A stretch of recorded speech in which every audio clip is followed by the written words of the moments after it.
Hi everyone, welcome. My name is Michael Huggins. I have a couple pieces of information that could change your life because I know why you're broke. And how do I know?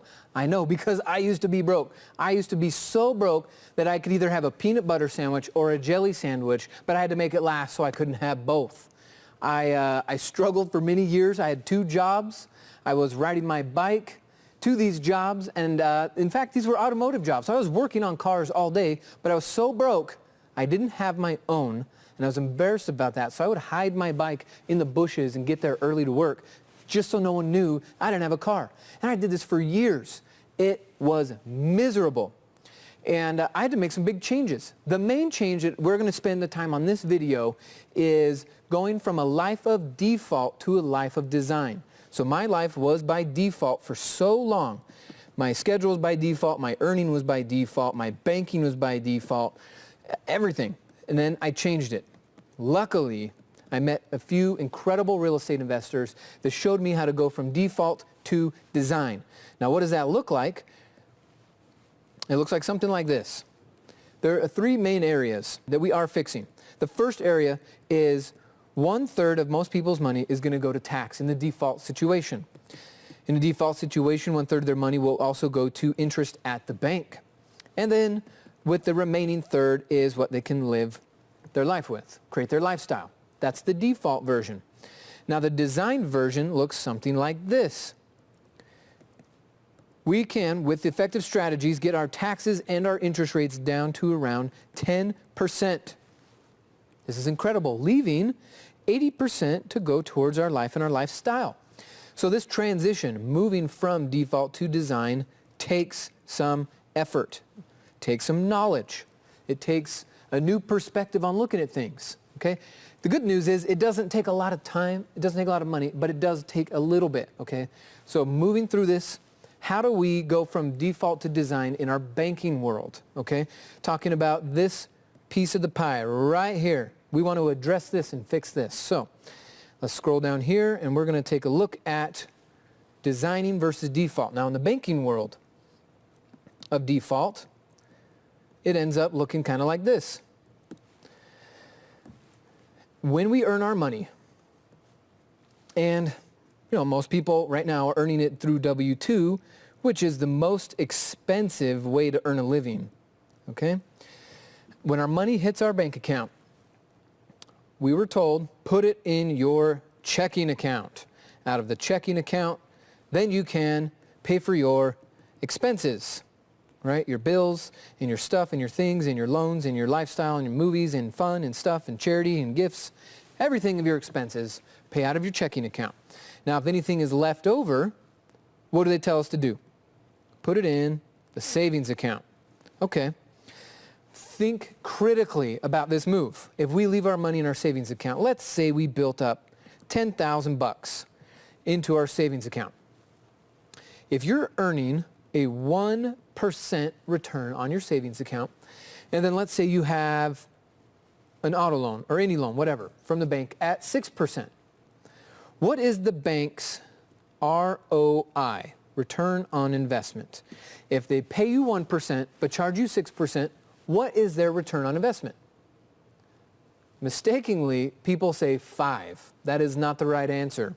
The correct answer is 500%. See, if I bought this pen for $1 and sold it to you for $6, I would get a 500% return on my investment. It's the same thing in the banking world. But here's something to think about. Do you earn a 1% on your savings, or do you earn more like a 0.1 on your savings, which makes it a 5,000% return? Then, because banks have what's called fractionalized lending, they can lend out the money in your savings account to up to 7 different borrowers. So we times that by 7. The bank could easily be getting a 35,000% return on your default way of banking. But again, no one really thinks about it. No one questions it. And so no wonder the banks have the biggest buildings in every city. We got to address this. What does the design look like? What does it look like, and what can we change? Do we have to be rich to design it? No, you just have to know what to do. So the design method would look like this. We bring our money in, hits the checking account, and before we do our expenses, one more move, to a line of credit. Then out of the line of credit, guess what we do? We pay our expenses, those same things we were already paying for, right? Bills and stuff and things and Wi-Fi and phone and laptop and gifts and charity and all that stuff. We were already paying it, but instead of out of the checking, it's out of the line. Okay, then the main difference is that the currency would just stay in the line instead of in the checking account. The savings, all that would be right in there. Now, what is the whole point? This is not very different from the default to the design. Not very different, but what's the point? There's a major, major point to this. Let's say you have a mortgage. This could be an auto loan, a student loan, a construction loan. It could be anything. I'm going to just use a mortgage, for example, to show you the power of this idea, and you'll see how it can change your life. Let's say this mortgage is $300,000 mortgage at 6% interest. So our payment would be $1,800 a month. You plug it into a calculator, $1,800 a month is going to be our mortgage payment, okay? We got to pay this every time. But because of velocity banking, a few things are going to happen. Now let me show you. First is, if we wanted to get our $300,000 down to $290, just pay off $10,000 of our balance. Did you know if you stay on the bank's payment schedule, it would actually take you 31 payments of $1,800 a month to get down to $290? Okay, so that is roughly $55,000 that you paid to the bank, came out of your pocket, 55 grand, and they'd take 10 of it and say, cool, that counted towards your debt. The other 45,000 went towards interest. That's right. Not to mention 2.5 years of your life, 31 months. So what is the whole point of this stuff? What if instead let's set up this scenario. If you're making, let's say, $5,000 a month, and your expenses are $4,000 a month. Now, some people are going to say, Michael, I don't have that much money. I spend everything I make. Then this strategy won't work for you, and you have something even worse going on, and we got to fix that, and then we come to this, all right? So you would just be one step behind. It's all good. But we need to free up some of that cash. So let's say you're already in this 5,000 in, 4,000 out situation, okay? And you have a line of credit for $10,000. Now, again, this is just for example purposes, okay? But what if you took this $10,000 and made a principal-only payment to your mortgage the same day you got your $300,000 mortgage, you did this principal-only payment, and then you dropped it down to $290. Could you do that? Is that allowed? Of course it is. Would you be in any more debt if you did this?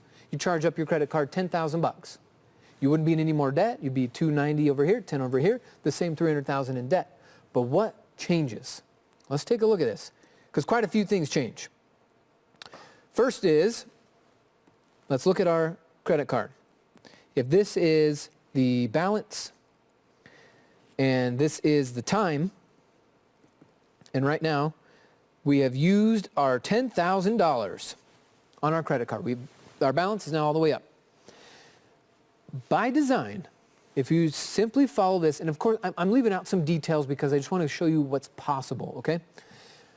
If we took the 5,000 in and the 4,000 out, what would happen is this 5,000 or this 10,000 would be down here to 5,000. By the end of the month, we've paid for all these expenses right here. We paid for them. It's 4,000. So by the end of that month, we're at $9,000, and there's 1 month of our life has gone by. We still paid for everything. We still paid for the groceries and the taxes. We still paid for all of it, just fine. But instead of from the checking, we're now using the line. Now, what is the whole point of this, right? If we just stick with the program and the next 5,000 comes in and 4,000 goes out, by that month, you'll be at 8,000. And then next month, 5 in, 4 out, you'll be at 7,000. Do you see what's going on? And so if we just follow this trend, in 10 months from this scenario, we'd have the balance of our credit card paid off. This is incredible stuff. Now, some people are going to say, well, Michael, what about the interest rate on the credit card? What about the interest rate on the line of credit? In this strategy, the credit card interest rate actually doesn't matter. And you'll see why in some of our subsequent trainings, exactly how we break that down. But I know some of you are thinking that, and technically, even at a 29% interest rate line of credit, this would still be faster than your mortgage. So take a look at this. We still had to make 10 payments. We still had to pay that $1,800 on our mortgage, right? So we still made 10 more payments of $1,800. That equals $18,000 came out of your pocket.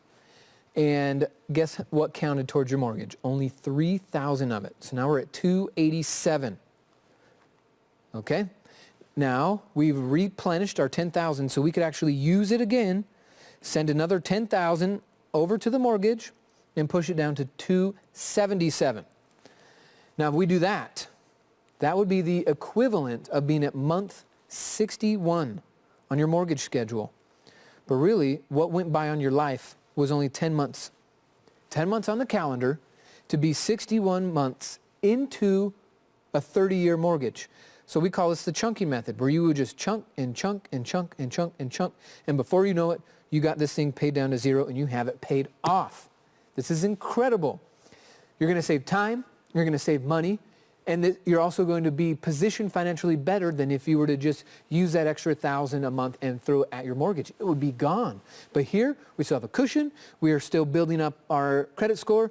We're still saving for emergencies and building up that nest egg. And we're paying down our debts at an accelerated rate. Instead of staying in this 30-year mortgage at $300,000, this could easily be 5 to 10 years. All right, guys, so thanks for listening. Again, you can see how if you start to apply this stuff, you could go from default to design and really control your life, and no more mystery about why you're broke, but you're working so hard. We can fix this stuff. If you like what we covered today, or you like my story, then just enter your email in the link below, and we're going to send you a 90-minute training on this topic, plus a few more things. So by the end of that video, you'll be so much smarter. You'll know more than your banker does about banking. It's going to be incredible. So you'll definitely want that video. We're going to also cover how I did my first deal. Did you guys know I made more money on my first deal than my job paid me all year? How do we do this stuff? Get connected with us. Either we'll email you the link to that video or an invitation to one of our local events where you'll be able to connect with other investors, work with them, move your deals forward. Who knows what could happen for you? But at the end of the day, you got to take that action. So put your email in there and we'll get you the content you're looking for.